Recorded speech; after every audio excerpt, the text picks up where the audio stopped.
Chicos, chicas, muy buenos días con los que recién se acaban de conectar también. Empezamos nuestro día de clases con el curso de biología con el profesor Paulo Alvarado. Ya el profesor está con nosotros en sala. Vamos saludando por el chat, por favor. Profesor Paulo, muy buenos días. Puede dar inicio a su clase.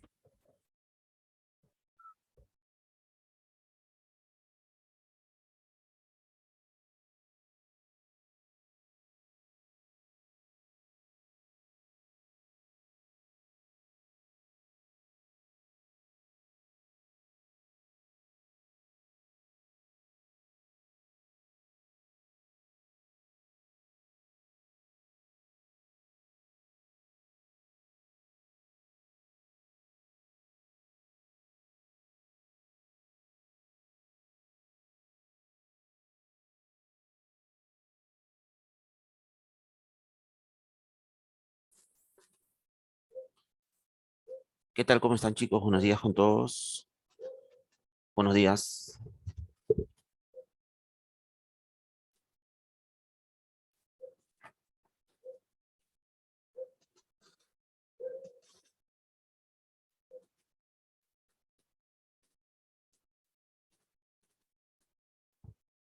Buenos días, ¿cómo van? ¿Cómo van? ¿Qué tal?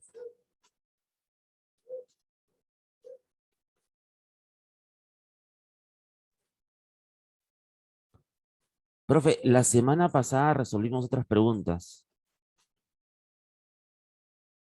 ¿A qué te refieres con genética?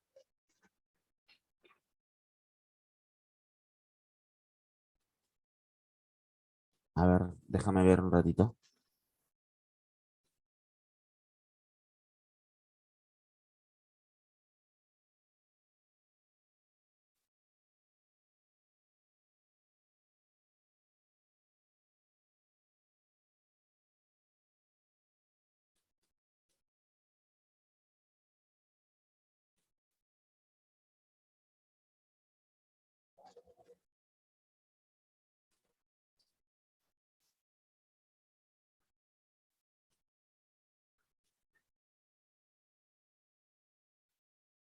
¿A estas preguntas te refieres?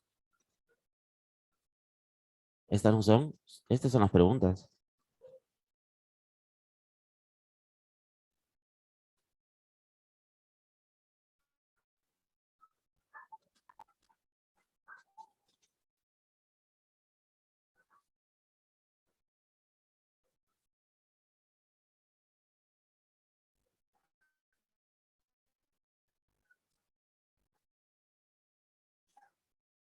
A ver, déjame revisar.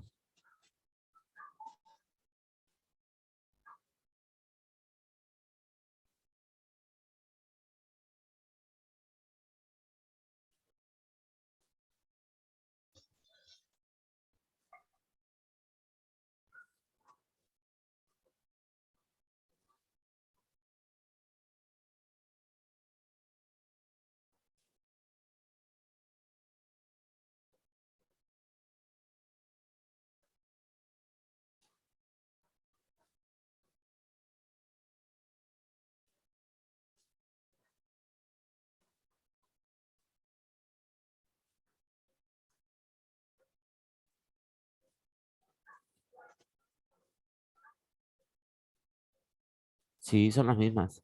La misma pregunta que tengo aquí, que estoy enseñando en el material, es las preguntas del material que a mí me han enviado. ¿A qué preguntas te refieres?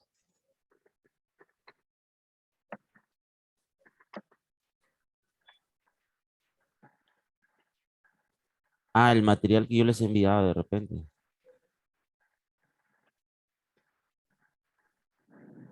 Si te refieres al material que yo les he enviado,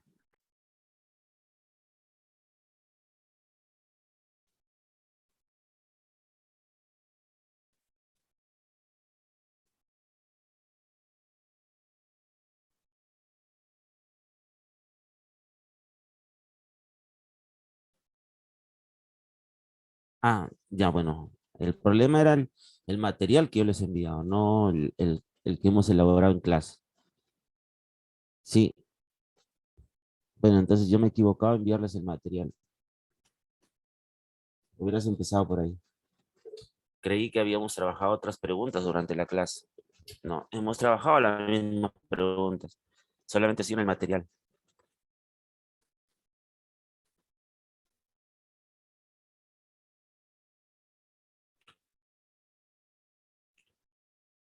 Bien, buenos días nuevamente con todos. Vamos a empezar la clase. Eh, el tema de hoy es taxonomía, reino monera, reino protista y fungi.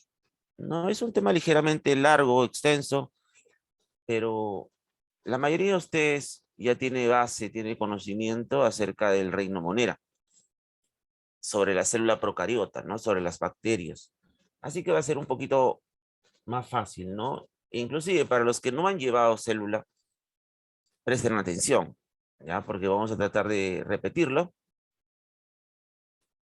pero solamente una vez, porque la idea es también hablar del reino protista y el reino fungi. Bien, empecemos primero con el concepto de taxonomía. Taxonomía es la ciencia que clasifica a los seres vivos. Pero, ¿cómo los clasifica? Por jerarquías, ¿no? Los clasifica de una manera jerarquizada, ordenada. ¿A través de qué? De taxones. ¿Qué es un taxón? Una categoría taxonómica. ¿Para qué sirve?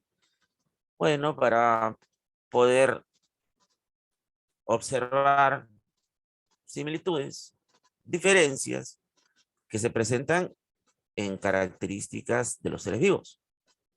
Como por ejemplo, si la taxonomía clasifica a los seres vivos, tú sabes que toda ciencia tiene una unidad. La unidad de la genética, la herencia. La unidad de la ecología, el ecosistema. La unidad de la evolución, la población. En este caso, la unidad de la clasificación es el taxón especie. La unidad.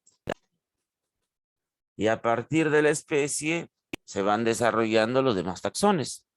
El conjunto de especies, género, familia, orden, clase. Aquí hay un taxón doble, filum y división.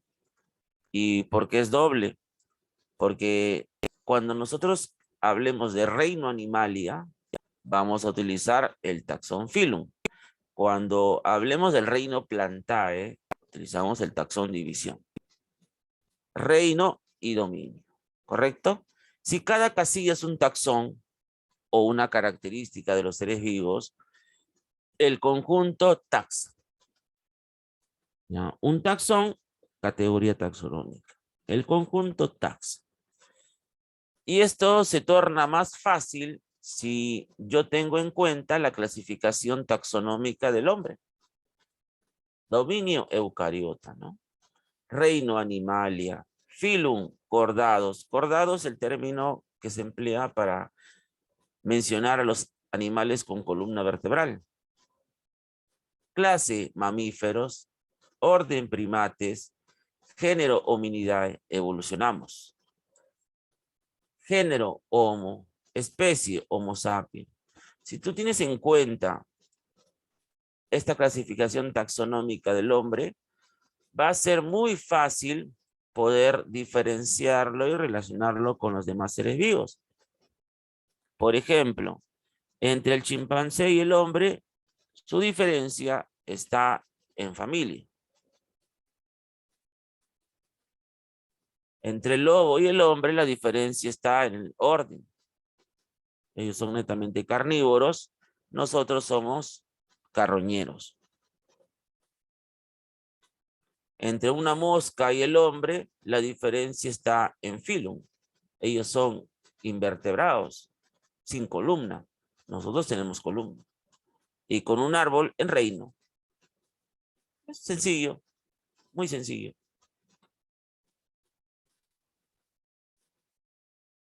¿Quién es el padre de esta ciencia? El padre de esta ciencia es el microbiólogo sueco Carlos Linné. También es botánico. Él clasificó a las plantas en dos grupos. Plantas sin flores criptógamas, plantas con flores, fanerógamas, que lo vamos a llevar la otra semana. También él es el padre de esta ciencia y él elaboró este sistema de clasificación pues, basado en taxones, teniendo la especie como unidad. Asimismo, él elaboró la nomenclatura binomial. ¿En qué consiste la nomenclatura binomial? Bueno, significa en la forma correcta en la que se debe escribir el nombre científico del ser vivo. Profe, ¿es cierto que el nombre científico de un ser vivo es universal? Sí. ¿Y por qué es universal? Bueno, porque dicho ser vivo debe ser estudiado por todo el mundo. Y también es cierto que dicho ser vivo debe tener 2 o más nombres vulgares. Sí. ¿Por qué? Bueno, porque dicho ser vivo no es estático. Se mueve, se transporta, migra, ¿no? Para establecer el nombre científico de un ser vivo, Carlos Linneo utilizó los taxones género y especie, ¿no? Teniendo como ejemplo Homo sapiens. Rupícula, género. Rupícula peruvianum, especie. Nombre vulgar, gallito en las rocas. Oriza, género. Oriza sativa, especie. Nombre vulgar, arroz. Una más. Taenia, género. Taenia solium, especie. Nombre vulgar, tenia, lombriz solitaria. Profe, pero hasta donde yo sé, esta es una de las 3 formas que hay para escribir el nombre científico. Sí, son 3 formas. La primera forma es mayúscula, todo minúscula, subrayado. La segunda es mayúscula, todo minúscula, pero en cursiva. La tercera es mayúscula,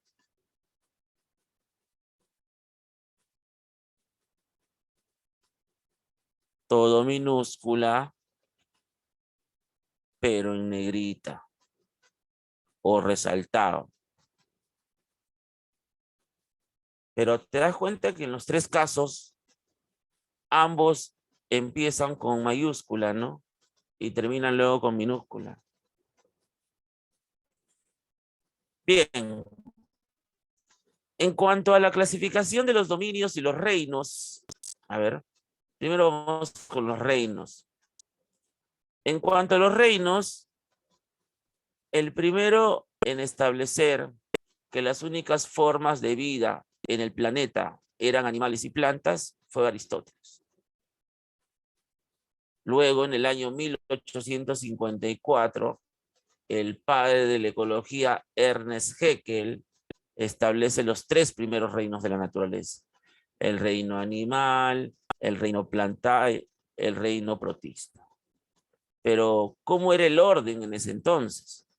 En el reino animalia, animales. En el reino plantae, animales, plantas y hongos. En el reino protista, protozoarios y bacterias. Luego, en el año 1884, Herbert Copeland, microbiólogo, él analiza el reino protista y en el reino protista se va a dar cuenta que los protozoarios tienen una diferencia con las bacterias. ¿Cuál? El dominio. Los protozoarios son eucariotas, mientras que las bacterias procariotas. Por ese motivo es que retira a las bacterias del protista para fundar el Monera. Y la clasificación actual de los 5 reinos se estableció en el año 1956 con el biólogo inglés Robert Whittaker. Para Robert Whittaker, la clasificación de los reinos dependía de 3 aspectos o de 3 factores. ¿Cuáles son esos factores? Esos factores son, primero, el dominio. Segundo, la organización celular. Y tercero, el tipo de nutrición. Robert Whittaker se dio cuenta que en el reino Plantae, ¿te acuerdas? Que en el reino Plantae estaban hongos y algas y plantas, ¿no? En el reino Plantae, los hongos no tenían mucho que hacer ahí por el hecho de que no hacen fotosíntesis. Por ese motivo, Robert Whittaker separa los hongos del reino Plantae y lo va a poner en el reino fungi. ¿Correcto? Ahí ya habrían 5 reinos. Pero Robert Whittaker se va a dar cuenta que en el reino Plantae habían algas que, por ejemplo, no tienen pared celular. Todas las plantas tienen pared celular en sus células. Aparte, habían algas que son unicelulares. Todas las plantas son pluri. Habían algas que, aparte de hacer fotosíntesis, también descomponen alimento. Quiere decir que su nutrición autótrofa y heterótrofa. Habían algas unicelulares que se desplazan porque tienen un flagelo. Mientras que todas las plantas son sésiles, no se desplazan. Por ese motivo es que Robert Whittaker decide poner a las algas en el reino protista. Esas son las algas. Actualmente, ¿cuál es la clasificación? En el reino monera están las bacterias. En el reino protista están los protozoos y están las algas. En el reino fungi, hongos, plantae, obviamente, ¿no? Plantas, animalia, animales. Profe, pero ¿y estos 3 criterios? Bueno, fácil. El dominio monera, no, el reino monera o el reino monera se caracteriza por ser procariota nada más. El reino monera solo es procariota. Los demás reinos eucariotas. El segundo criterio, organización celular. El reino monera, todos los organismos son unicelulares. En el protista, los protozoos uni, las algas uni pluri, hongos uni pluri, plantas pluri, animales pluri. Tipo de nutrición. Las bacterias pueden ser autótrofas, pueden ser heterótrofas, pueden ser mixótrofas.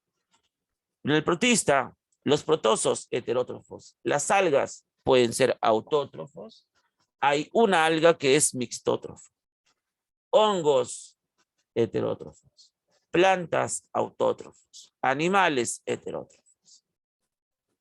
Eso es con respecto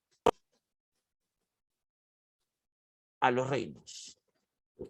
Ahora vamos con los dominios. Vamos con los dominios.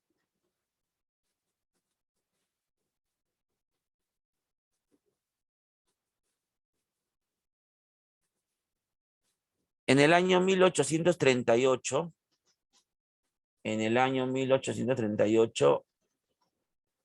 el microbiólogo alemán Ernest Chaton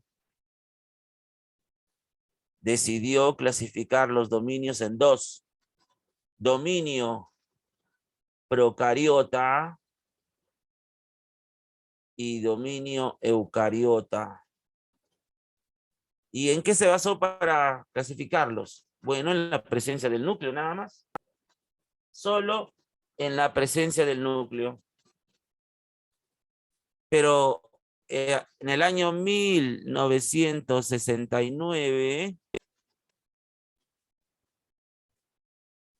el biólogo inglés Carus decide separar el dominio procariota en bacteria y arquea. ¿Y el motivo cuál es? Bueno, que las arqueas son las primeras formas de vida en aparecer en el planeta.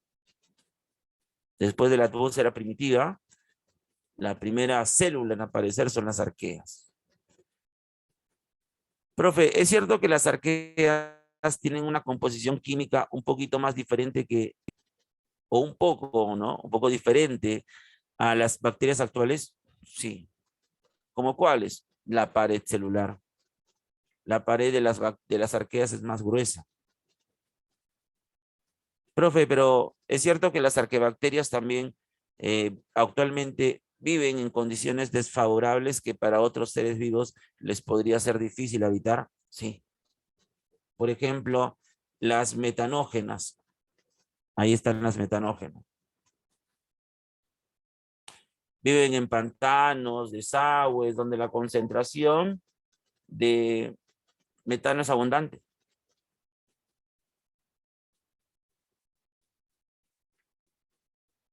También están las halófilas, bacterias que viven en altas concentraciones de sal.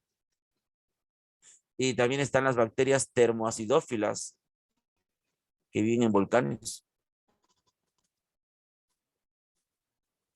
Después de ellas aparecen las eubacterias. Y de las eubacterias, mira, de estas bacterias aparecen las eucariotas. Entonces hay lógica, ¿no? Esa es la filogenia, ¿no? Ese es el árbol filogénico que nos indica cómo poco a poco se han ido desarrollando, pues, de procariotas a eucariotas.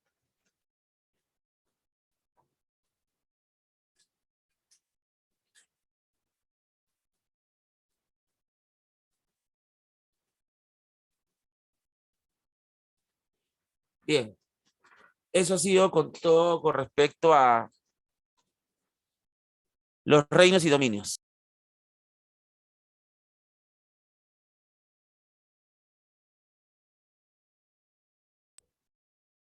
Bien, ahora vamos a ver el reino monera.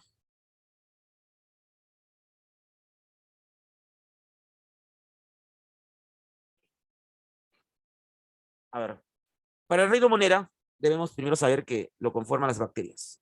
Característica principal de las bacterias, no tienen núcleo, por eso son procariotas. Pro, sin núcleo, ¿no? Pro es sin, cario, núcleo. Entonces, si no tienen núcleo, su ADN no está protegido. Entonces quiere decir que su ADN es desnudo. Y la forma que tiene es circular.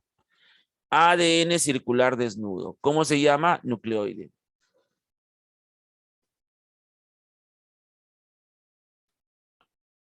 También cuentan con un ADN extracromosómico. Ese ADN se llama plásmido. ¿Qué contiene el plásmido? Bueno, el plásmido contiene la información precisa para la elaboración de antibióticos. Esta bacteria, en una etapa de convalecencia, de recuperación del enfermo, si el enfermo no sigue la prescripción médica, podría volver a tener la enfermedad y esta bacteria podría modificar genes de aquí, volviéndose resistentes a los antibióticos creados. Este plásmido también se utiliza para intercambiarlo con otra bacteria. Eso se llama conjugación. Después de esta conjugación, las bacterias se van a duplicar. Quiere decir que si no comparten el plásmido por conjugación, estas bacterias difícilmente se puedan dividir o reproducir. ¿Correcto? Organelas no tiene, pero organoides sí. La mayoría de ustedes sabe a qué me refiero, ¿no? Con organelas y organoides. Ambos son componentes celulares, ambos están dentro de la célula, pero la diferencia entre ambos es marcada. ¿Cuál es la diferencia entre organelas y organoides?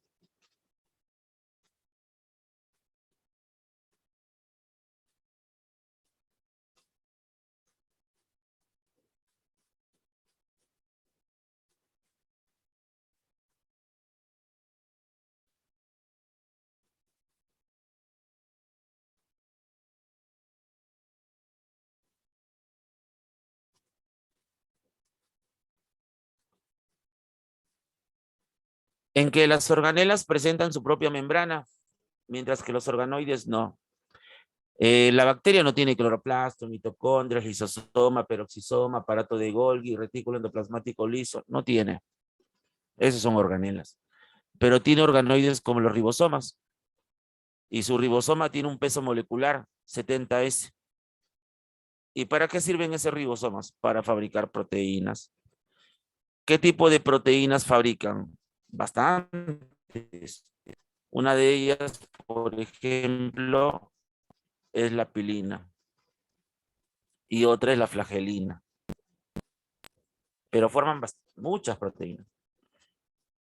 Profe, ¿por qué 70S? Bueno, es su peso molecular. Un ribosoma está formado por dos unidades. Una unidad menor, una unidad mayor. La unidad menor tiene un peso de 20 sedimentas y la mayor tiene un peso de 50 sedimentas. Ahí sería 70. La pared celular. Su pared está hecho de péptidoglucano, ¿no? ¿Qué es el péptidoglucano? Un polisacárido. ¿Para qué sirve la pared? Protege a la célula, protege a la célula y también le da la forma, ¿no? El aspecto a la célula, ¿no? Profe, entonces las bacterias que son circulares, las bacterias que tienen forma de coco, entonces quiere decir que su pared es esférica. Sí, claro. Profe, aquellas bacterias que tienen forma de gusano, como los espirilos, quiere decir que su pared también es elástica. Sí, exacto. Por eso digo, ¿no? La pared se encarga de darle la forma a la bacteria, a la célula. Y también la protege. Cápsula. La cápsula solamente lo poseen algunas bacterias, como por ejemplo todas las arqueas. Todas las arqueas tienen cápsula, por eso es que pueden resistir ambientes desfavorables. Pero también hay algunas bacterias que nos producen enfermedades que poseen cápsulas. Por eso es que no se puede combatirla o no podemos combatirlas fácilmente, ¿no? ¿Qué hace la cápsula? La cápsula participa en dos cosas. La primera, se vuelve resistente a fagocitosis. Esta es la acción por la cual nuestros glóbulos blancos comen bacterias. Fagocitosis. Cuando una bacteria tiene cápsula, esa cápsula impide la fagocitosis y también la cápsula toma control del glóbulo blanco. Es decir, cuando una bacteria es fagocitada y la bacteria tiene cápsula, toda la bacteria toma control del glóbulo blanco. Lo convierte en un vehículo. La otra función que tiene la cápsula es evitar la pérdida de agua. Ayuda a mantener líquidos, ¿no? O agua dentro de la célula. Profe, ¿cuál es la diferencia entre organelas y organoides? Mira, a ver, le explico nuevamente. Una organela posee su propia membrana, una estructura que lo cubre. Membrana. Mientras que un organoide no posee una membrana.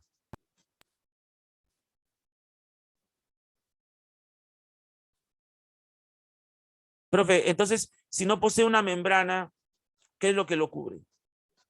Lo que lo cubre es la membrana de la célula, pues, ¿no? Esta membrana, mira. Esta membrana lo cubre. O sea, toma prestado, ¿no? Toma prestado una parte de la membrana celular. ¿Te das cuenta? Entonces, por eso digo que la organela se caracteriza por tener su propia membrana o tiene membrana, mientras que los organoides no tienen membrana. Después me dice su membrana se invagina. Ya, primero, ¿para qué sirve la membrana? La membrana celular se encarga del transporte de sustancias hacia adentro y hacia afuera. Es decir, la membrana celular interactúa con el medio interno y con el medio externo. Pero me dice que la membrana se invagina. ¿Qué quiere decir que se invagina? Cuando digo que la membrana se invagina, es porque la membrana se dobla. se dobla hacia adentro y se dobla hacia afuera. Por ejemplo, a ver, aquí en la imagen. Cuando la membrana se dobla hacia adentro, se llama mesosoma. Invaginación interna. Cuando la membrana se dobla hacia afuera, se llama piliofimbria. Invaginación externa. El mesosoma se divide en dos. Hay dos mesosomas. Tenemos el mesosoma septalo-tabical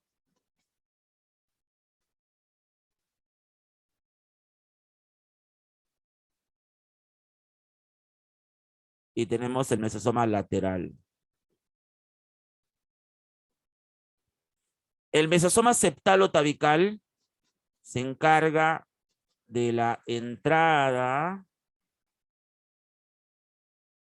y salida de fluidos.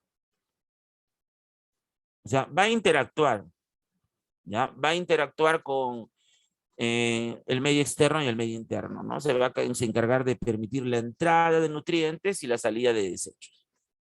También el mesosoma septalo-tabical se va a encargar o va a participar en la conjugación.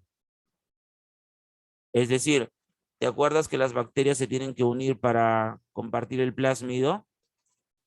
Ya, ¿cómo se van a tomar? Se van a tomar de la pili, se toman a través de la pili, pero van a crear como un puente.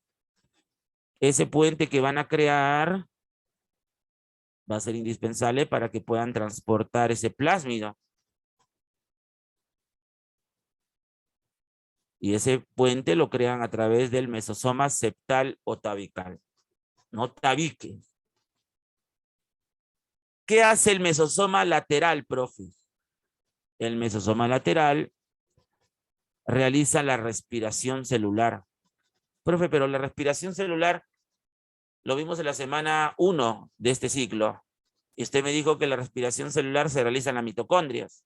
Sí, pero no tiene mitocondrias. Exacto. Pero, profe, realiza todos los pasos de la respiración celular. Por ejemplo, glucólisis, formación de acetilcoenzima A, ciclo de Krebs, fosforilación oxidativa. No. ¿Cuántos procesos realiza? 2. Realiza la glucólisis y la fosforilación oxidativa. Aquí ponemos fosforilación oxidativa. Profe, ¿podría hacerme recordar en qué consiste la fosforilación oxidativa? Sí. En la fosforilación oxidativa, el movimiento de protones desde el medio externo de la membrana al interno va a provocar que moléculas como el ADP se fosforilen para formar ATP. Fosforilación oxidativa. ¿Ya? Bien. Profe, el mesosoma lateral, ¿es cierto que también sujeta al ADN? Sí. Sujeta su nucleoide. Lo sujetan. El mesosoma lateral. Profe, ¿y la piliofimbria para qué sirve? Es un órgano que, la pili es un órgano que lo utilizan para la conjugación. Y la pili también es un órgano que le permite a la bacteria adherirse, aferrarse a una estructura. Por ejemplo, tú cuando te lavas los dientes, el cepillo no llega a todo el diente. Hay ciertas partes del diente que no tienen contacto con el cepillo. Y la bacteria se aferra ahí, pues, al diente. Ahora, tú te puedes cepillar fuertemente los dientes, pero a pesar de eso hay bacterias que no se expulsan, no se eliminan de ahí, porque se aferran. ¿Cómo? Por la pili. Hay bacterias que por más que te bañes siguen en la piel. ¿Y cómo es que quedan ahí? Por la pili. Por eso es que ninguna marca de pasta dental, ninguna marca de jabón te dice en su comercial que quita el 100% de bacterias. ¿O has visto un comercial que diga lo contrario? No hay, ¿no? Bien. ¿Dónde me quedé? Me quedé en la membrana, ¿no? Aquí me quedé.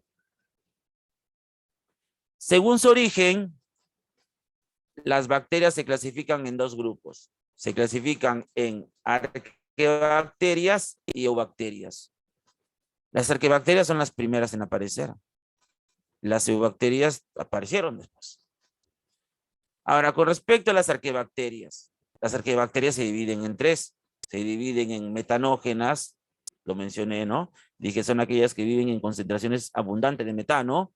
Tenemos las salófilas y tenemos las termosidófilas. Viven en sal, en altas concentraciones de sal, y las termosidófilas que viven en volcanes.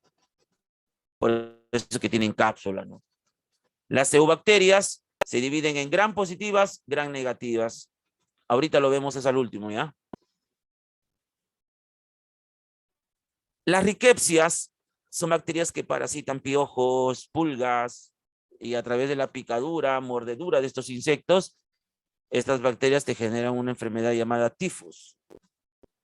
Las clamidias que están en la suciedad, en el polvo, ¿no? Son bacterias que a la vista te pueden causar enfermedades como la ceguera, conjuntivitis, y también atacan las gónadas en la mujer, pueden provocar infertilidad. Y los micoplasmas son bacterias que tienen forma de coco, pero no son todos los cocos, no, son algunos. Los micoplasmas son las únicas bacterias que no tienen pared celular, no tienen pared. Profe, pero la bacteria que produce tuberculosis es un micoplasma tuberculosis, sí. Pero si no tiene pared, entonces va a ser más fácil atacarla. No. ¿Por qué? Porque tiene doble cápsula. Endosporas. Una bacteria adquiere la forma de endospora cuando está en un medio que no es favorable para ella. Es decir, por ejemplo, la bacteria llamada Vibrio cholerae. Esa bacteria me produce el cólera. ¿Pero dónde? En el intestino, en el estómago. Pero si no está en el intestino ni en el estómago, ¿en dónde puede estar? En los alimentos contaminados, en el agua contaminada. Y estando ahí, ¿puede infectar? No, pues, porque necesita un huésped que tu célula. Entonces, ¿cómo está o cómo sobrevive en el agua contaminada, en los alimentos contaminados, en su forma de endospora? ¿No? Se vuelve una esferita. La nutrición. Bien, para explicar la nutrición, tengo que enseñarte una imagen también.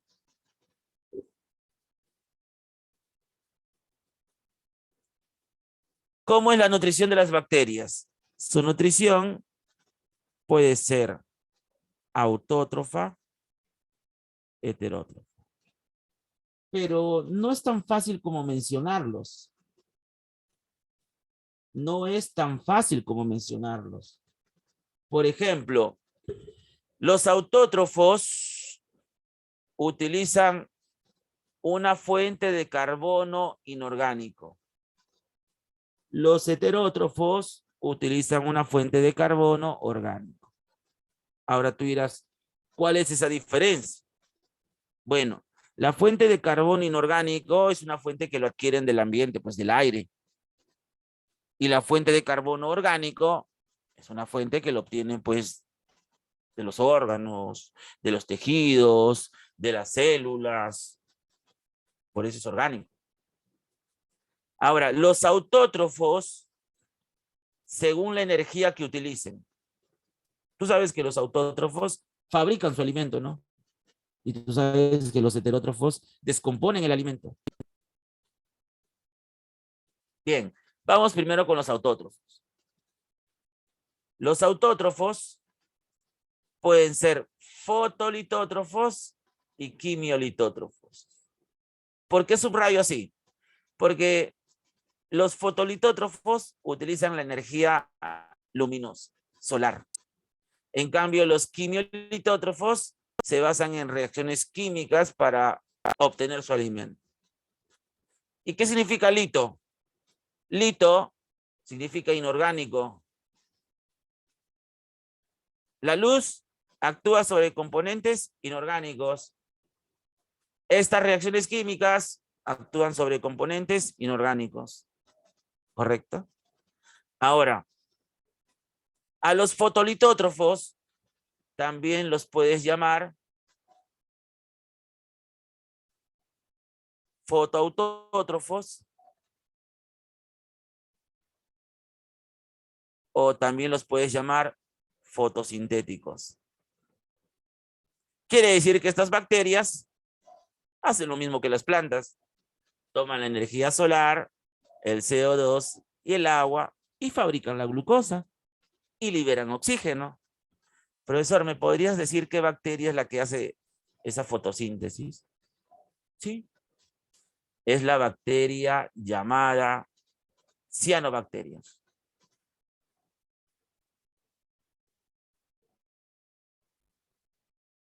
Cianobacteria. Quimiolitótrofas. Las quimio no dependen de la energía solar. Ellos dependen de reacciones químicas que ellos mismos generan para obtener su alimento.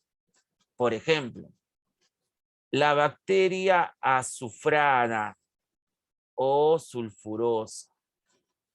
Esta bacteria azufrada o sulfurosa va a tener que obtener su alimento de compuestos inorgánicos, como por ejemplo metales, bolsas de plástico, plásticos, ¿no? Animales en descomposición. Por ejemplo, una pila. En una pila hay muchos metales, ¿no?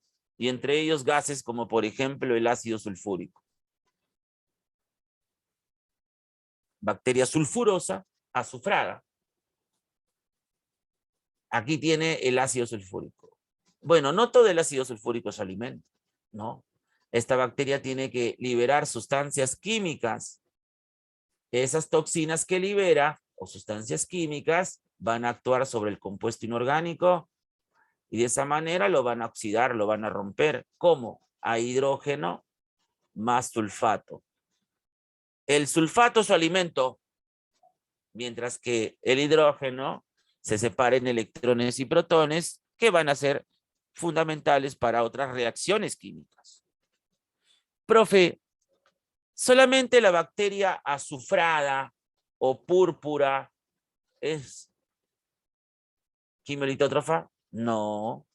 También tenemos a las bacterias nitrificadoras. Profesor, ¿solamente tienen un nombre? ¿Solamente se consideran como quimiolitótrofas? No. ¿Cómo también las puedo llamar? También las puedes llamar quimiautótrofas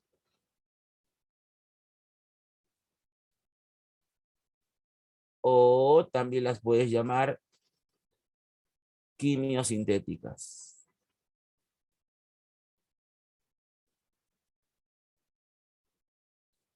Profe, ¿y me puedes dar un ejemplo también de las bacterias nitrificadoras? Claro, pero mucho preguntas, ¿no? Muy preguntón estás.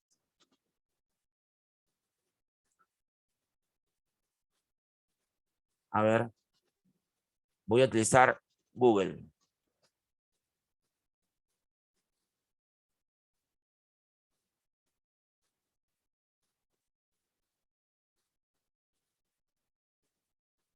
En Google vamos a poner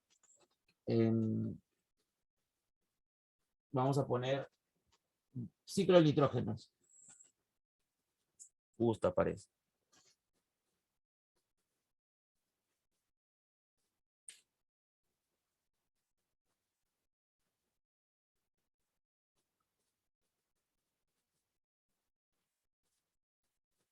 A ver, si en caso no se puede ver, voy a agrandar más.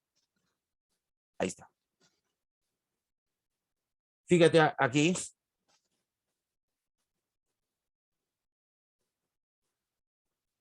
Aquí, mira.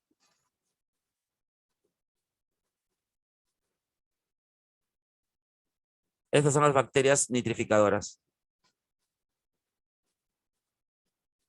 Estas bacterias toman el amoníaco, lo oxidan a nitrito, NO2, y a nitrato, NO3. ¿Ves? Tanto el nitrito como el nitrato es su alimento de las bacterias. Y una parte de este nitrato se lo dan a las plantas. ¿Ves? Ellas también son quimioautótrofas. Ellas también son quimiosintéticas. Mira aquí. Estas bacterias nitrificadoras, llamadas nitrosomas, convierten el amoníaco en nitrito y nitrato. ¿Ves? El nitrato va para las plantas, el nitrito es alimento. Y eso que hay otras bacterias también llamadas desnitrificadoras. Ellas oxidan el nitrato para elaborar nitrógeno nuevamente para que vaya al aire, ¿no? A la atmósfera.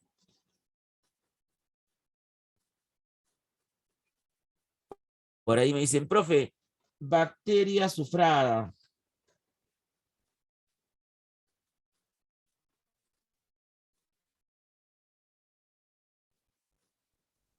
No hay específicamente un ejemplo, pero más o menos es el mecanismo que yo les expliqué. Esas son las bacterias, azufradas o púrpuras.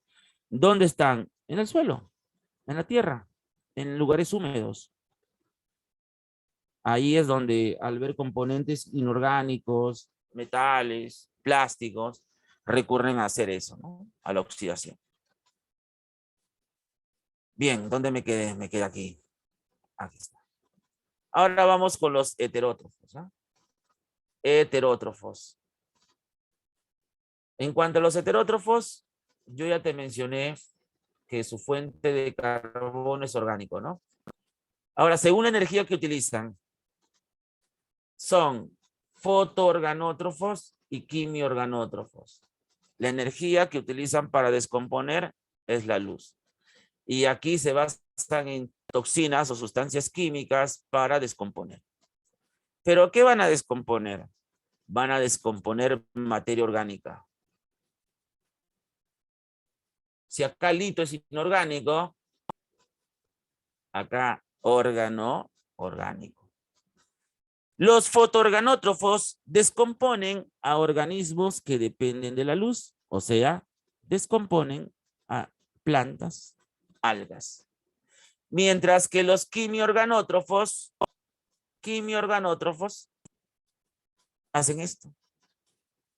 Por ejemplo, esta bacteria que es más conocida que tu ex, ¿no?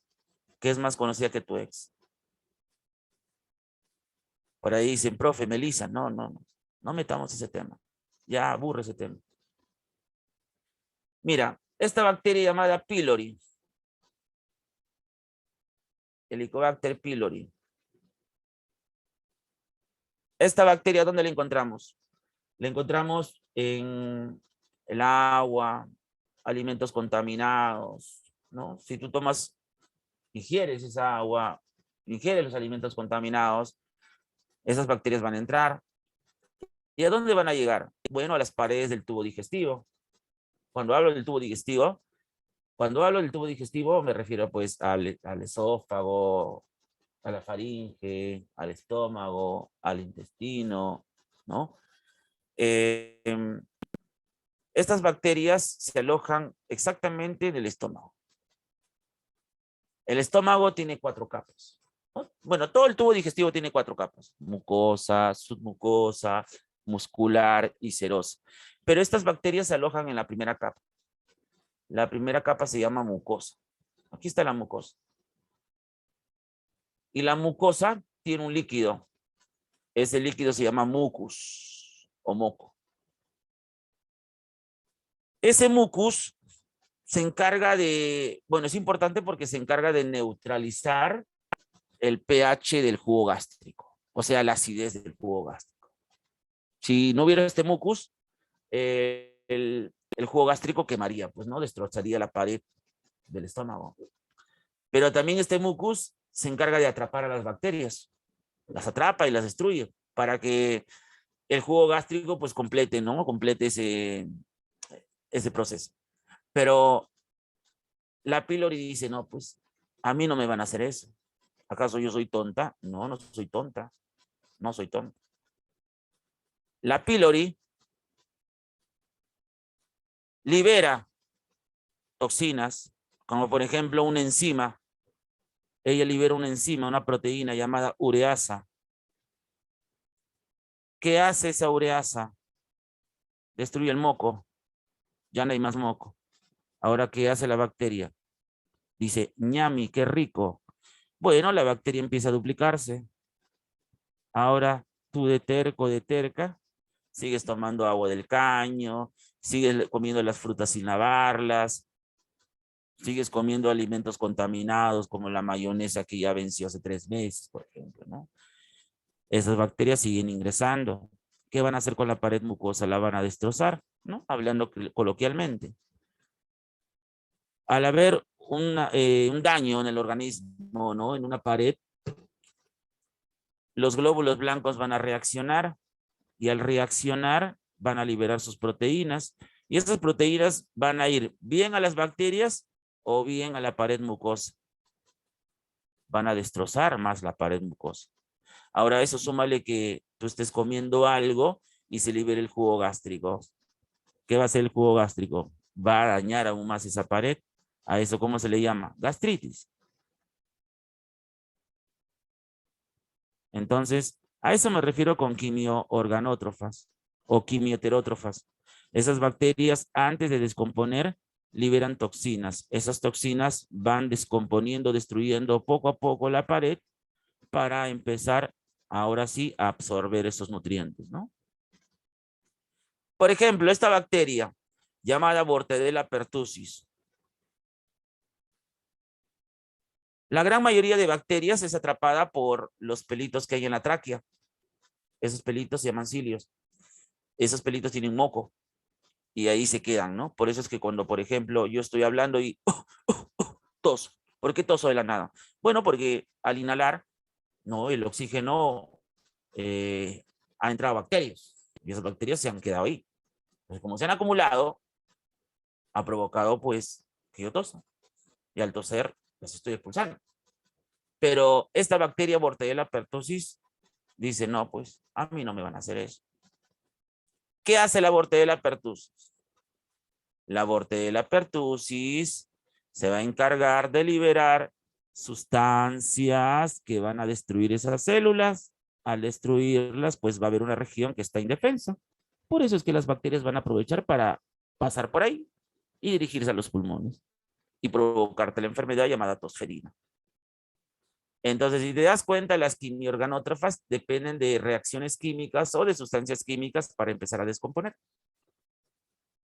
Listo, eso sería todo de las bacterias. Bueno, creo que me falta, ¿no? Sí, me falta. La reproducción de las bacterias es asexual, por fase binaria o bipartición. Pero recuerda que para que ellas se dupliquen, tienen que hacer conjugación. Y ya para terminar, vamos a hablar de las bacterias según su tinción. Las bacterias según su tinción. Gram positivas y gram negativas.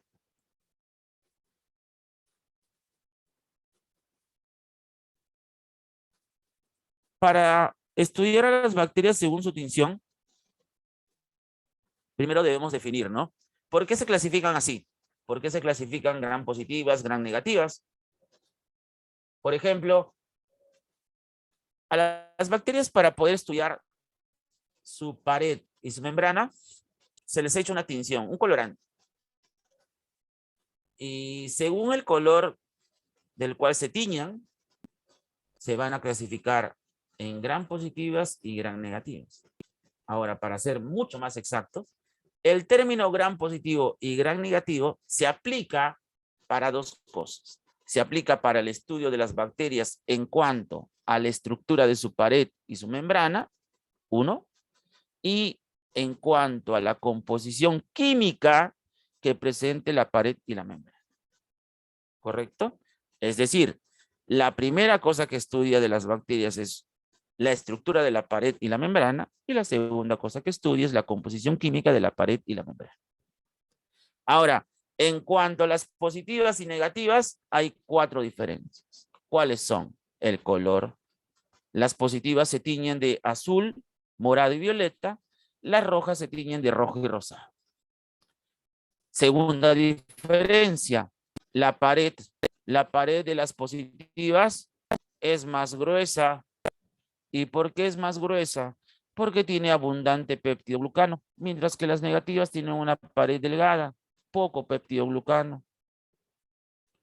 Tercera diferencia, la membrana. Las positivas solamente tienen una membrana. En cambio, las negativas tienen dos, una membrana externa y una membrana interna.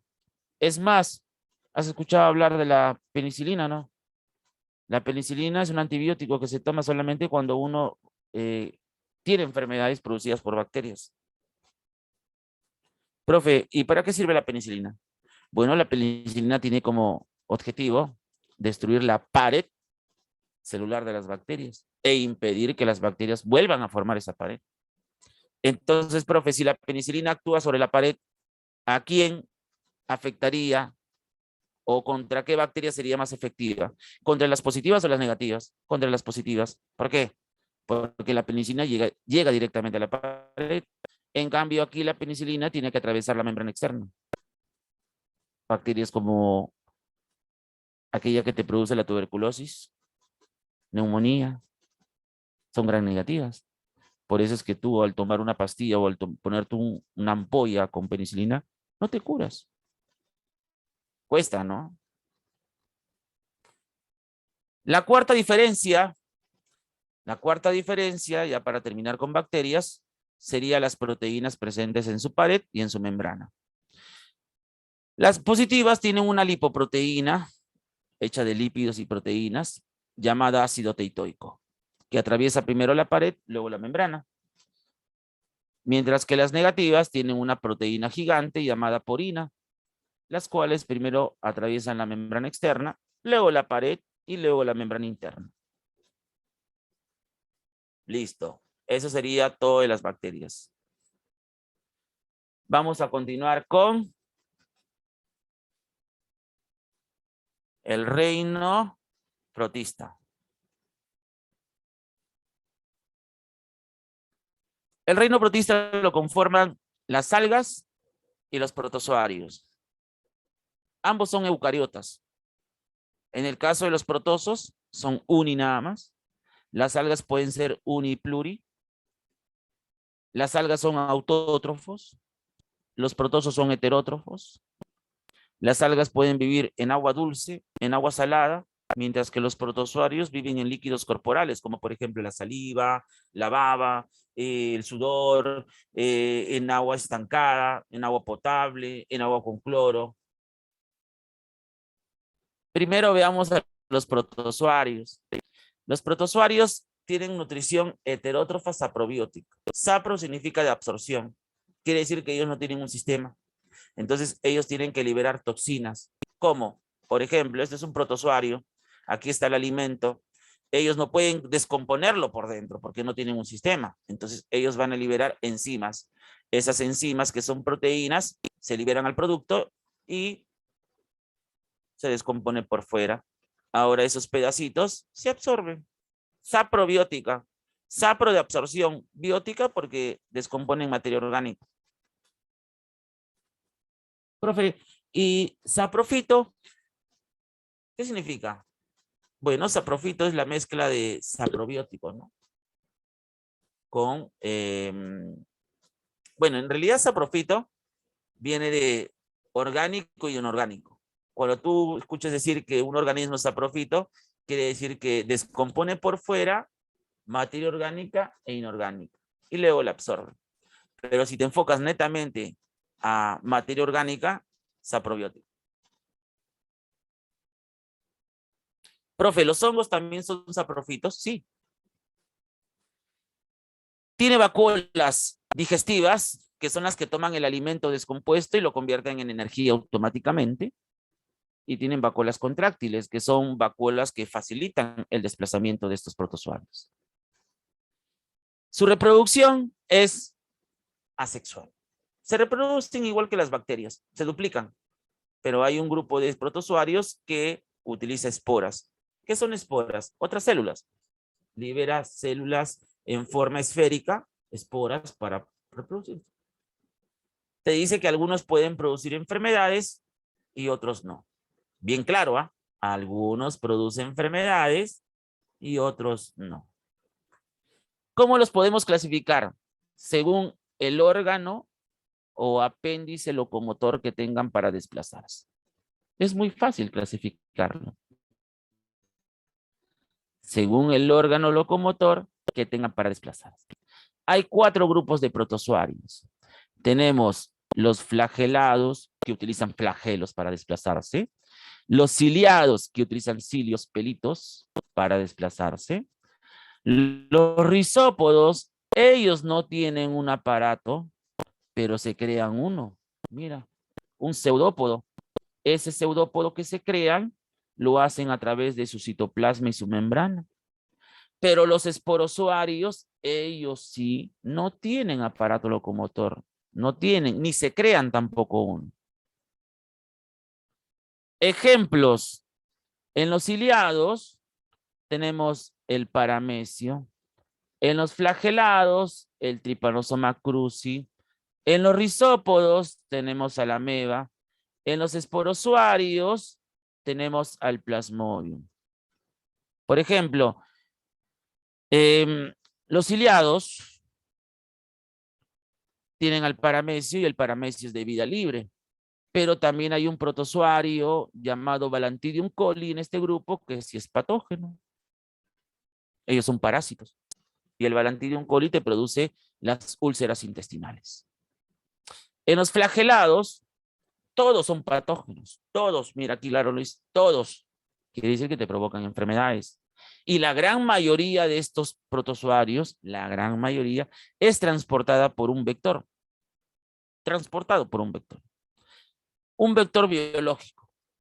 ¿Qué es un vector? Un insecto. ¿Y por qué es biológico? Bueno, porque este vector biológico permite que este patógeno dentro del vector se reproduzca. Ahora, ¿qué hace el vector? Te pica, luego de picarte defeca, luego tú te rascas, jalas las heces a la herida y en esas heces está este patógeno que se ha reproducido dentro del vector. Ahora, va a entrar a tu herida, va a ir hacia el órgano requerido y en ese órgano requerido va a volver a mutar. Y esa forma mutada ya es la que te genera la enfermedad. Por ejemplo, el Trypanosoma cruzi, dentro de su vector llamado chirimacha, se convierte en trimastigote. Esa chirimacha te pica, el trimastigote entra a tus vasos sanguíneos, se va a tu hígado y en las células del hígado se convierte en amastigote. Y ese amastigote es el que te produce el mal de Chagas. ¿Correcto? Los rizópodos como la ameba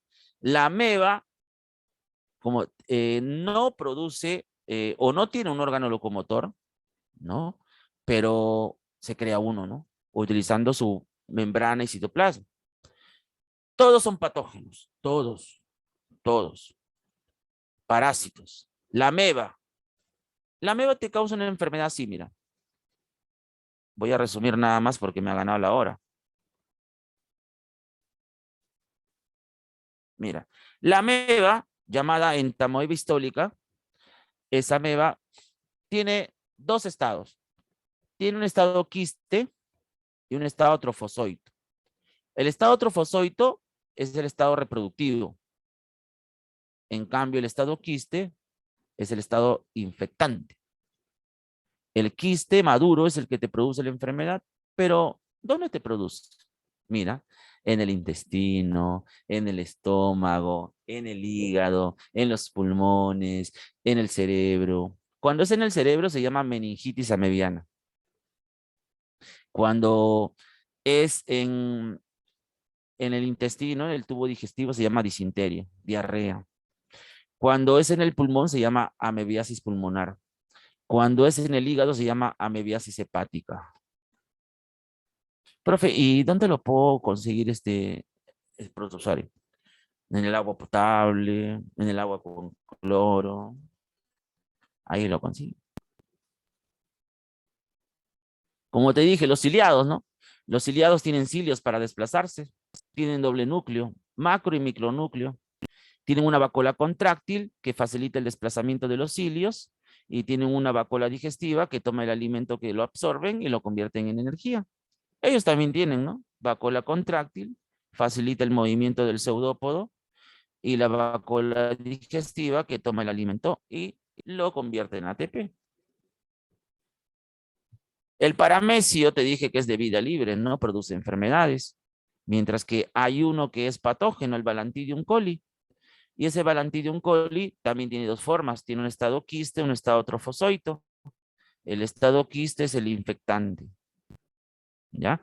¿Y cómo lo ingieres? Mira, a partir del agua contaminada, alimentos contaminados. ¿Y a dónde va? Al intestino. Provoca la inflamación del intestino, que se llama balantadiasis.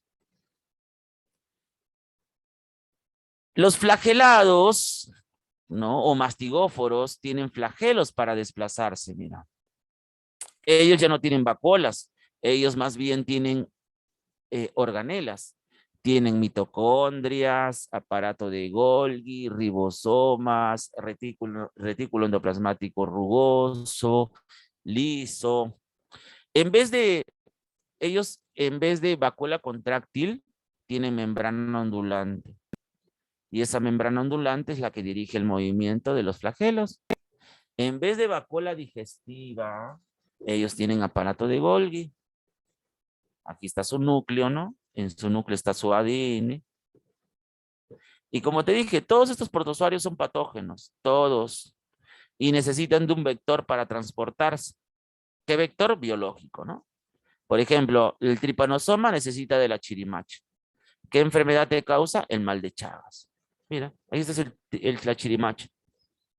Pero este tripanosoma, dentro de la chirimacha, se convierte en trimastigote. Pero dentro de tus células ya se convierte en amastigote. Y ese amastigote es el que te produce las enfermedades. El mal de Chagas.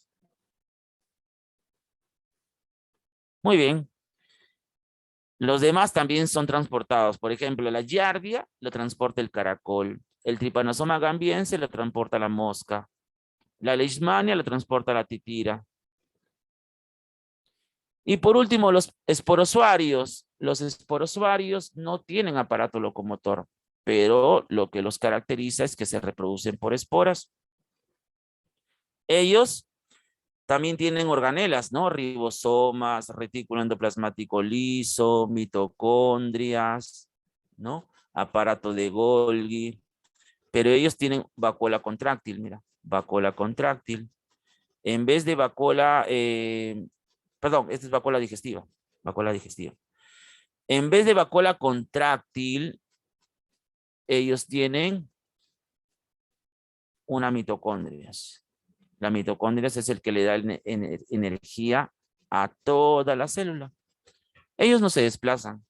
La única forma que se desplacen o que se puedan mover de un lado para otro es a través de la mitocondria, porque la mitocondria genera ATP y el ATP genera una presión en toda la célula. Por eso es que pueden hacer esto. Pero no es que se desplacen en realidad.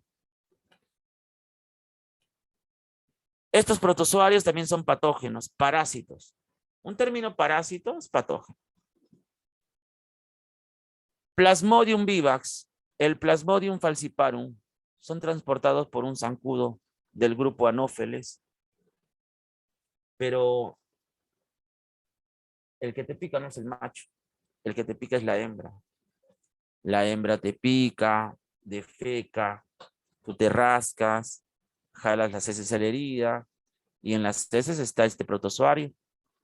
Entra por tu herida, se pasea por tus vasos sanguíneos, va a tu hígado, destruye las células del hígado y produce la enfermedad llamada malaria o paludismo. También hay otro protozoario llamado Toxoplasma gondii, pero lo transporta el gato. ¿Y cómo es que el gato obtiene este protozoario? A través de la rata, a través de los alimentos contaminados, lo obtiene a través de la carne de estos animales. Y si tú los ingieres directamente, es a través de la carne de estos animales. Si tú lo ingieres a través del gato, es a través de las heces. Si tú lo ingieres a través de la rata, a través de sus heces. Profe, en una persona que no esté gestando, ¿qué síntomas, qué signos puede presentar la toxoplasmosis? Es la enfermedad, ¿no? Diarrea, dolor de cabeza, náuseas, vómitos. Pero, profe, en una mujer que esté gestando este toxoplasma, ¿a dónde va? Va al cordón umbilical. ¿Y qué hace ahí? Obstruye el paso de los nutrientes al bebé. Entonces puede generar un aborto. Sí. Ah, profe, por eso es que mi mamá, cuando está gestando, bota al gato, bota al perro, ¿no? Sí, porque puede provocar algún tipo de riesgo, ¿no? En el feto. Bien, esos serían los protozoarios. Vamos ahora con las algas. Las algas. Las algas son autótrofas fotosintéticas, su nutrición. Pero hay una alga que es mixtótrofa. Quiere decir que aparte de fabricar su propio alimento, también lo descompone. Para poder clasificar a las algas es muy fácil. Primero, utilizamos su pigmento fotosintético. Es decir, por ejemplo, todas tienen clorofila, todas. Pero aquellas que tienen clorofila, solamente clorofila, son verdes. Pero aquellos que tienen caroteno son rojas. Pero aparte de caroteno, tienen clorofila.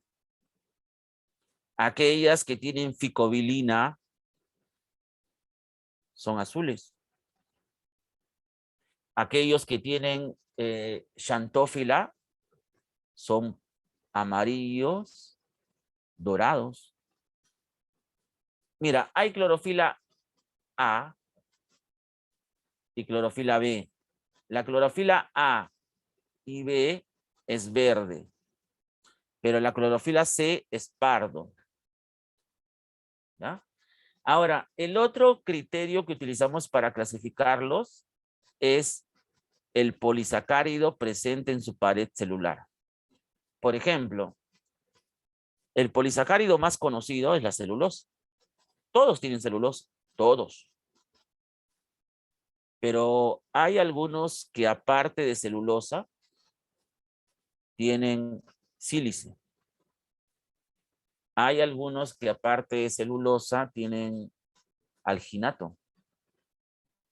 Hay algunos que aparte de celulosa tienen agar-agar en su pared celular. Y el otro criterio sería la organización celular. Es decir, pueden ser unicelulares y pueden ser pluricelulares. Teniendo eso en cuenta, vamos a clasificarlos. Es muy fácil. Recuerdas que hay un taxón doble, ¿no? Hay un taxón que es filum y división. Filum para los animales y división para las plantas. Pero, profe, ¿no dijo que las plantas están en el protista? Sí, pero las algas son los ancestros de las plantas. División, euglonofitas. En las euglonofitas tenemos a una alga llamada leulenia. Mira, esta es leulena. Y acá arribita, ¿no? Nos dice que la eulena es mixtótrofa. La eulena es de color verde. De verde. ¿Y por qué es verde? Porque solamente tiene clorofila. Pero esta eulena es unicelular. Esta eulena tiene flagelos. O sea, se desplaza. Esta eulena no tiene pared celular. Es la única alga que no posee pared celular. Esta eulena es mixtótrofa. Forma su alimento y lo descompone. Esta eulena tiene, aparte de un cloroplasto, que es la organela de la fotosíntesis, también tiene otro órgano fotosintético llamado estigma o mancha ocular.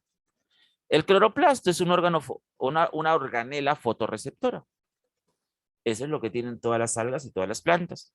Pero esta eulena, aparte de cloroplasto, tiene otro órgano o organela fotorreceptora, como el estigma o mancha ocular. Segundo grupo de algas, las pirrofitas. Estas son las algas pardas, amarillas. Aquí tenemos el Ceratium. Pueden ser uni y pueden ser pluri. El Ceratium es uni. Estas dos son pluri. Mira, si aquí es flagelados, aquí es dinoflagelados.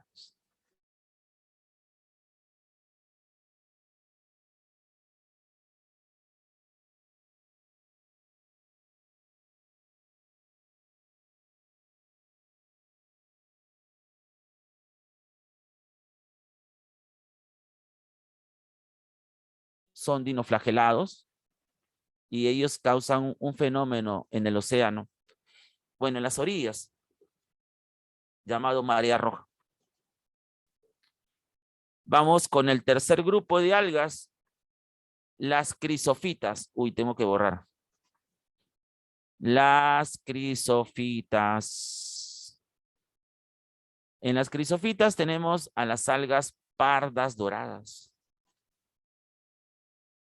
Son unicelulares, solamente que andan en colonias. El alga que los representa es la diatomea. ¿Por qué son doradas? ¿Por qué son pardas? Bueno, porque tienen xantófila. Y tienen clorofila C. Clorofila C, xantófila y caroteno. Yo ya te expliqué eso, ¿no? ¿Recuerdas? Son unicelulares. Su pared celular, aparte de celulosa, tiene sílice. Profe, ¿es cierto que la sílice también lo emplean como preservantes? Sí. Para el atún, por ejemplo, ¿no? Para las conservas de durazno, conserva de melocotón. Preservantes. O también lo puedes llamar conservantes, ¿no?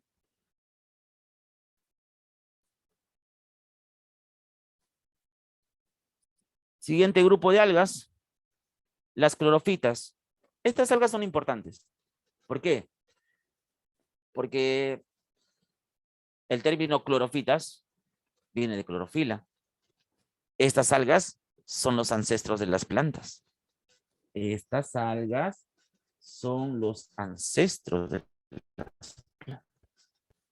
Son las algas que se independizaron, pues. Dijeron, no, ya me cansé, ya me aburrí. Ya no quiero estar en el agua. Quiero empezar a colonizar la tierra, la superficie terrestre. Aquí tenemos algas como por ejemplo el Volvox. El Volvox es unicelular. La ulva, la lechuguita, es pluricelular. La acetabularia, pluricelular. Y la espirogira, unicelular. ¿Y por qué son verdes? Porque todos son completamente verdes, ¿no? Es porque tienen clorofila. Pueden ser unipluri, ¿no? Su pared celular solamente tiene celulosa. Son las algas más abundantes. Son los ancestros de las plantas. Son las algas que inician la cadena alimenticia en el océano. Vamos con el siguiente grupo de algas. El siguiente grupo es el alga de tu ex. Profe, ¿cómo que el alga de mi ex? Sí, las feofitas. Profe, ¿las feofitas son las algas pardas? Sí, solamente las algas pardas. Pardas. No confundas pardo amarillo, pardo dorado con pardo. No es lo mismo. El alga que lo representa es el Fucus sargazos. Son algas gigantes, algas que pueden medir más de 50, 100 metros por lo menos. Color, pardas. ¿A qué se debe el color? Mira, a la mezcla de todo. Clorofila C, caroteno, ficobilina, xantófila, plurigigantes. Tiene pared celular con celulosa y alginato. Profe, el alginato también es un preservante natural, ¿no? Sí. Profe, el alginato también lo utilizan como anestésico para ciertos fármacos. Sí, para los dolores. Por último, las algas rodófitas. Las rodófitas son las algas rojas, las únicas algas comestibles para el humano. Aquí tenemos el yuyo, la guillartina. ¿Por qué son rojas? Porque tienen más caroteno. ¿Por qué son verdes? Porque también tienen clorofila. ¿Y por qué son ligeramente azules? Ah, porque tienen ficobilina y ficoritrina. Son pluri. Su pared celular, aparte de celulosa, tiene agar-agar. Y el agar-agar también es un preservante natural. El agar-agar también lo utilizan para la elaboración de gelatina. También lo utilizan como colorantes para las gaseosas. También son saborizantes.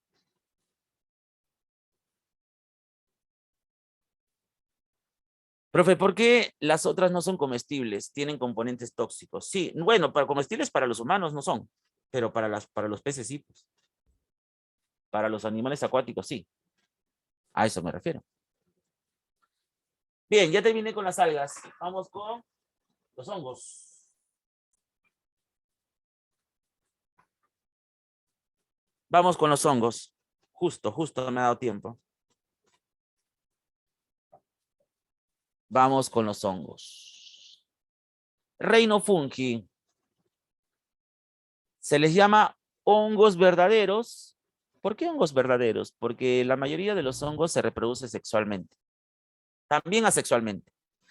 Cuando tiene reproducción sexual y asexual o solamente sexual, son hongos verdaderos. Pero si su reproducción de estos hongos es netamente asexual, se les llama hongos imperfectos o hongos no verdaderos. A los honguitos también se les puede llamar eumicotas. ¿Todos son eucariotas? Sí, todos. Su digestión de ellos es igual al de los protozoos. Son saprofitos. ¿Qué quiere decir? Que ellos tienen una digestión externa. Ellos no ingieren el alimento. Ellos liberan enzimas que terminan descomponiendo el alimento, ¿no? O el producto para que estos monómeros o pequeñas partículas sean absorbidas. Saprofitos. La reproducción de ellos es sexual y asexual, si son verdaderos. Si es reproducción sexual, la reproducción sexual lo hacen por esporas. Y estas esporas pueden ser masculinas y femeninas, sexual.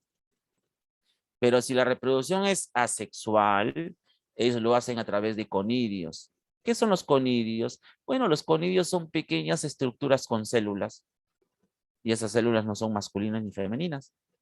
Ahora mira, estos conidios forman hifas. Las esporas forman hifas.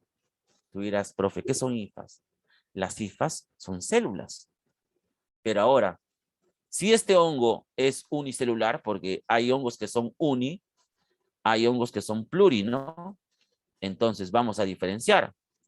Los hongos que son uni, ¿cuántas hifas tendrán? Una nomás. Pero los hongos que son pluri tendrán muchas hifas. Profe, hay dos tipos de hifas, ¿sí? Esas hifas que están separadas por la pared celular, ¿cómo se llaman? Se llaman hifas tabicadas. Obviamente, si hay muchas hifas, estoy hablando de un hongo pluri, ¿no? Profe, pero si estas hifas son largas y no hay una separación, quiere decir que al momento de juntarse las células forman parte de una nada más. ¿Cómo se le llama? Se le llama hifas cenocíticas. Cenocíticas. ¿Correcto? Bueno, eso también lo voy a explicar aquí.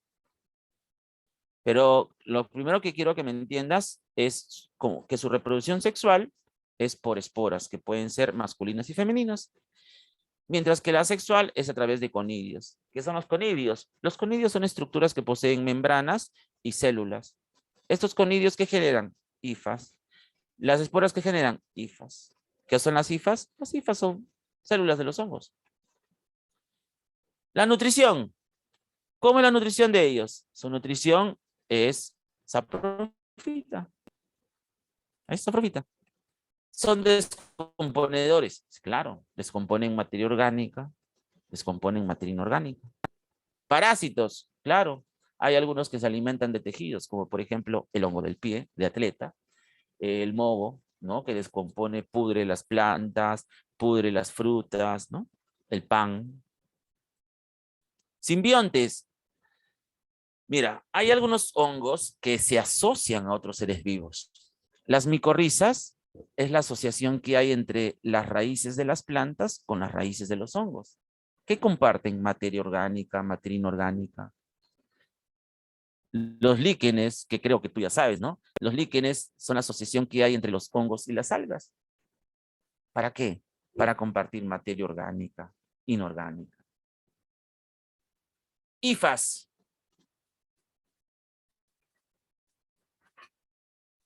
¿Qué son las IFAS? Aquí está, mira, las hifas septadas o tabicadas y las hifas cenocíticas. Es un filamento fúngico que se origina a partir de esporas como de conidios. Estas estructuras consisten en una red de células alargadas y cilíndricas envueltas por una pared celular compuesta de quitina, las cuales forman los cuerpos fructíferos de los hongos macroscópicos, o sea, grandes, pues, ¿no? Pluris. Y hongos unicelulares. Pero si son hongos unicelulares, recuerda que solamente tienen una if. Una if. No te olvides. Importancia de los hongos. Son detritos. ¿Por qué? Porque descomponen. Los detritos son aquellos que descomponen residuos. Materia orgánica en descomposición, materia inorgánica. Industrial, en la cerveza. ¿Cómo se llama ese hongo que, bueno, que gracias a ese honguito se puede elaborar cerveza, vino, ron, whisky, vodka? Eso que te encanta, el furloco, la levadura, ¿no? La Saccharomyces cerevisiae. Importancia farmacológica. Bueno, la producción de penicilina, ¿no? Hay un hongo llamado penicillium que parasita a las bacterias gram positivas para matarlas, utilizar el cuerpo de esas bacterias y allí elaborar pues ese fármaco, ¿no? Eso lo descubrió Alexander Fleming. Mira aquí la penicilina está actuando sobre la pared de las bacterias, las destruye. Y aquí puedes ver que las bacterias, por más que la penicilina está atacándolos, la pared celular impide eso. Y la membrana, ¿no? ¿Recuerdas que las gram negativas tienen doble membrana? Entonces estas bacterias son gram negativas. La penicilina no hace efecto sobre ellas. Y aquí sí, porque son gram positivas. Médica, patógeno, ¿no? Hay hongos que te producen enfermedades. La tiña, micosis, hongo del pie de atleta, el moho que enferma las plantas, enferma los frutos. Hábitat. Los hongos son cosmopolitas. ¿Qué quiere decir? Que los hongos generalmente se acostumbran a cualquier tipo de ambiente. Pero, por ejemplo, aquellos hongos que son parásitos, ¿no? Por ejemplo, que están en las frutas, en los vegetales, en la piel, ¿no? Cuando tú no te lavas los pies, haces ejercicio y tienes las medias ahí puestas, duermes con ellas, has visto que entre los dedos te salen escamas y te comienza a picar, ya pues esa es la tiña, ¿no? Ese es el hongo del pie de atleta. ¿Y por qué te ha salido ese hongo? Por la humedad. Quiere decir que los hongos parásitos generalmente viven en zonas húmedas. En cambio, los hongos que se asocian a otros seres vivos para intercambiar materia, los hongos que son sésiles, que no se desplazan, que dependen de otro organismo para poder intercambiar y sobrevivir, ¿no? Ellos necesitan, o bueno, ellos sí son cosmopolitas. Ellos sí son cosmopolitas. Los simbiontes. Y la simbiosis, ¿no? Mira, los líquenes y las micorrizas, la raíz del árbol o de la planta con la raíz del hongo. Bien, voy a terminar hablando o clasificándolos. La clasificación de los hongos en realidad es un poquito compleja, porque hay muchas divisiones de hongos, muchísimas, pero académicamente se habla de 4 nada más. Tenemos los ficomicetos, o también llamados zigomicetos. Tenemos los ascomicetos, basidiomicetos, deuteromicetos. Ahora, para que se pueda entender, lo voy a separar así. Mira, los ficomicetos tienen hifas cenocíticas. ¿Correcto? En cambio, estos 3 tienen hifas tabicadas. Tú ya me entendiste eso, ¿no? Ya te expliqué lo que son las hifas. Bien, ahora los ficomicetos.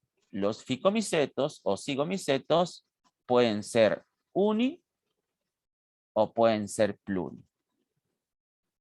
¿Correcto? Los que son uni son parásitos.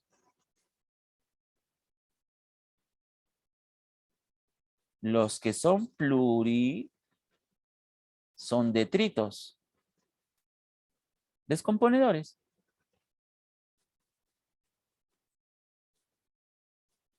Ahora, su reproducción. Su reproducción puede ser sexual y puede ser asexual. Sexual es por cigosporas. Liberan cigosporas, masculinas y femeninas. Asexual es por esporangiosporas. Profe, un ejemplo de estos hongos, bueno, pues el moho, ¿no? El moho. Ascomicetos. A ver, ¿qué puedo decir de los ascomicetos? Los ascomicetos son uni y son pluri. Los uni son parásitos. Bueno, no necesariamente producen enfermedades, pero necesitan huésped. Los pluri son comestibles.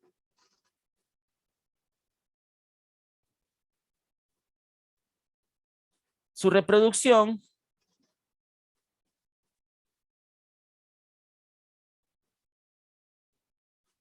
es sexual y asexual. Sexual y asexual por ascosporas.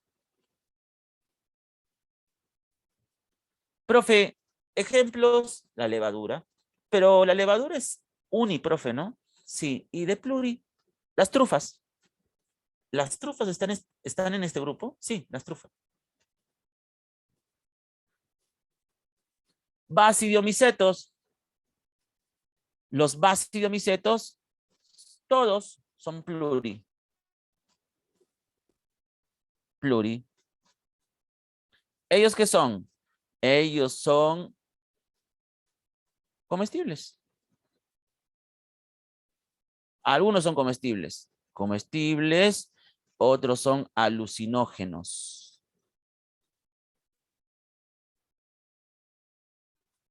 La reproducción de ellos, la reproducción es sexual. Sexual por basidiosporas.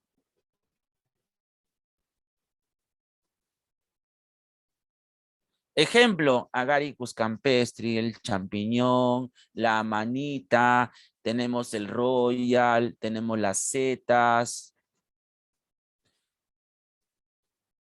Deuteromicetos. Los deuteromicetos son uni.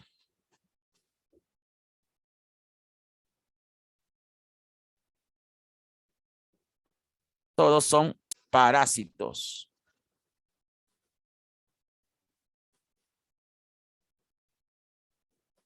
La gran mayoría es patógeno. La gran mayoría. Son hongos imperfectos. Imperfectos. ¿Por qué? Porque su reproducción es netamente asexual. Ellos se reproducen por conidios. ¿Te acuerdas que te dije que su reproducción puede ser sexual por esporas y asexual por conidios? Aquí están. Esos son los conidios.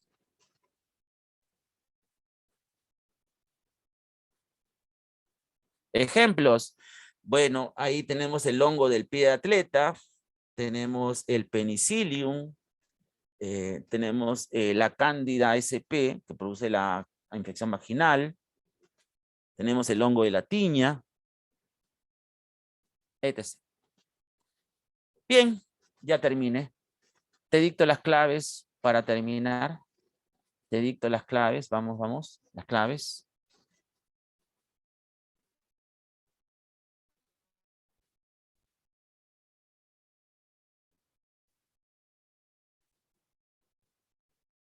Acá abajito está la clasificación verdadera de los hongos.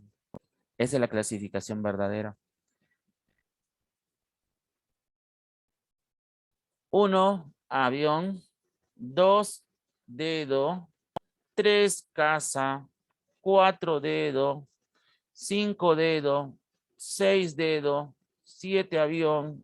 8, beso. 9, beso. 10, beso.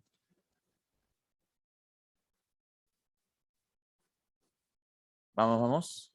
1 avión, 2 dedos, 3 casa, 4 dedos, 5 dedos, 6 dedos, 7 avión, 8 beso, 9 beso, 10 beso, 11 dedos, 12 avión, 13 beso, 14 casa y 15 beso.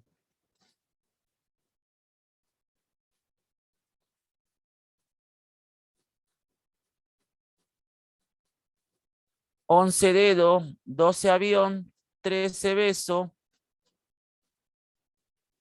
14 casa y 15 beso. Muchísimas gracias, jóvenes. Que tengan un bonito fin de semana. Cuídense mucho. Pórtense bien. Saludos. Un gustazo. Nos vemos. Hasta luego.